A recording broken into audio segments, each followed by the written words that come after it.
Okay, I've gotten done with the drywall repair. I ended up having to do 3 coats and then 4th one with touch-up. Looks pretty good, feels pretty smooth. I'm going to see how it looks with paint. But it's just a closet and I'm not really that good at this, so it should work. And once all the trim's on and everything, you won't be able to see this down here, so I intentionally didn't mess with that.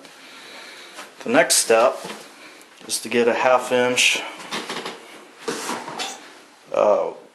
OSB subfloor put down over the 1/2 inch plywood.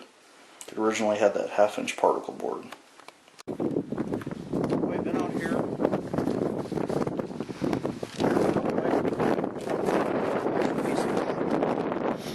So this is a piece I'm going to cut, in theory, walk up, down on the floor, and it should be good. This is how it's supposed to work. I'm a little hungry, so I got myself some crackers, which are awesome.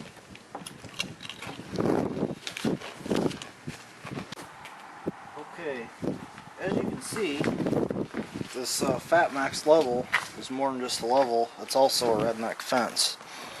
Because I don't have a table saw to accommodate a piece of wood this large. So I go ahead and I set this up so I should be able to cut with my circular saw and have an almost perfectly straight line. That's the theory. See how it works. Everything's lining up. My goal is to do this right the first time. It almost never happens, no matter how much I'm at. Okay, my redneck fence is in place. Depth should be good. My cord's out of the way. But hold on. There's one thing I forgot.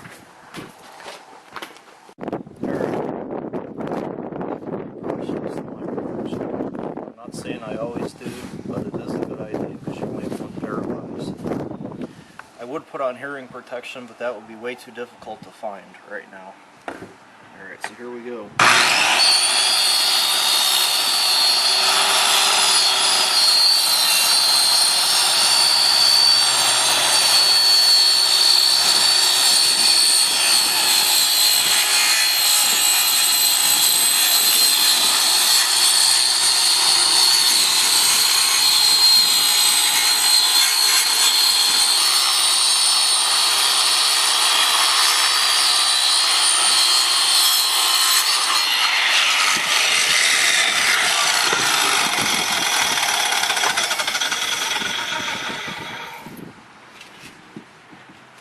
Alright folks, there we have it.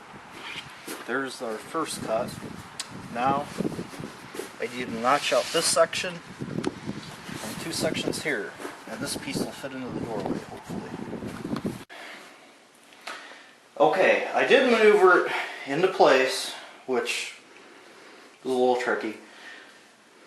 But I haven't put it down to try to get it to fit. So far, it's looking good. So here we go, guys. Let's see what happens. Wall.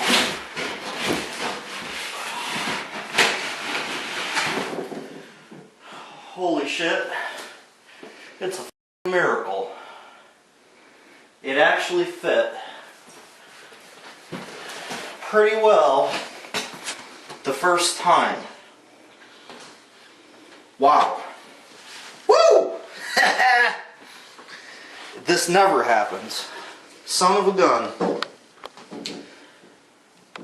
I'm actually quite impressed. I'm not the world's master carpenter by any means. Wow. It actually fit. I'm gonna go buy a lottery ticket. Now that I've done celebrating my excellent cutting skills today with some more crackers and iced tea, what I need to do is try to get this board slid over so it butts up against the old subfloor.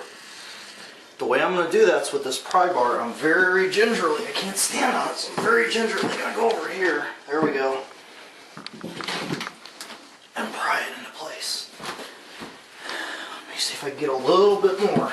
If not, that's fine. Okay. That still amazes me. Okay, now what I'm going to do is screw the new piece of 1/2 inch OSB down onto the 1/2 inch plywood subfloor. The rafter or floor joists run this way. Now I probably should have marked where they were, but by looking at the old subfloor I think I'll be able to somewhat figure it out. So I'm going to put 2-inch screws to try to get this screwed down into the floor joist, and then in other spots I'm just going to put 1-inch screws into screw into the plywood where there might be any squeaks. I'm going to do that. Now, just to make it clear what's going on here, this house was built in the late 1970s, and for some reason back then and into the 80s there were a lot of houses built with particle board subflooring over plywood, which is what this house has. I hate this particle board subflooring. I don't care for it. What am I supposed to say? It's just, it is what it is. Well, this got water damage. I mean, the least bit of water gets on that particle board, it's done. Okay. So this is the original 1/2 inch plywood subfloor, and it had a 1/2 inch particle board over it. I'm not putting that back down. I'm going 1/2 inch OSB. I was going to do it 1/2 inch plywood, but I bought this. As you can see, this was made in March '09, so I probably bought it in June or July. Maybe April, I don't know. I bought this for the job. Going back, I probably would use plywood, but I have this, it's on hand, this is what I bought it for, so I'm just going to use it. Alright, so I'm going to screw this piece down, then I'm going to take my measurements for, this should just basically be a square piece here. And then the closet subfloor repair will be done.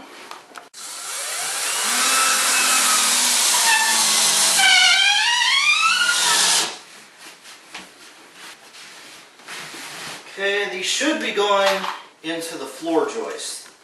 So that should really help suck it down pretty good. Because right here, there's a, well, that's on the particle board, there's a real bad floor squeak. This was squeaking, but actually with that OSB now it's not. So at least the closet won't have any squeaks. Okay, I'm going to admit I test fitted this piece. It does fit almost perfect. Drop it in. I'm going to go on the edge and pull her back. Maybe easier said than done. And there we go. Now, one thing I neglected, I have this upside down. It's supposed to go the other way. I put this piece in upside down just to maintain consistency. And I'm not sure. You're also supposed to go strength axis this direction. You're supposed to go a certain way onto the, lay it a certain way. I don't know if it's supposed to be parallel with the joist or perpendicular. I'm not sure. Anyway, I'm going to look into that. But that's something, if you're actually using this as your only subfloor, you probably want to put that down the right way.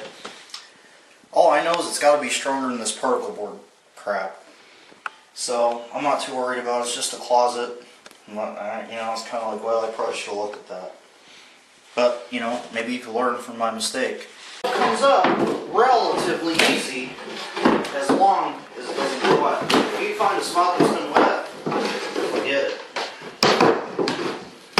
Thank God they didn't glue this when they put it down. I mean, really, I can't say that enough. If they would have glued this together, I wouldn't have handled that very well.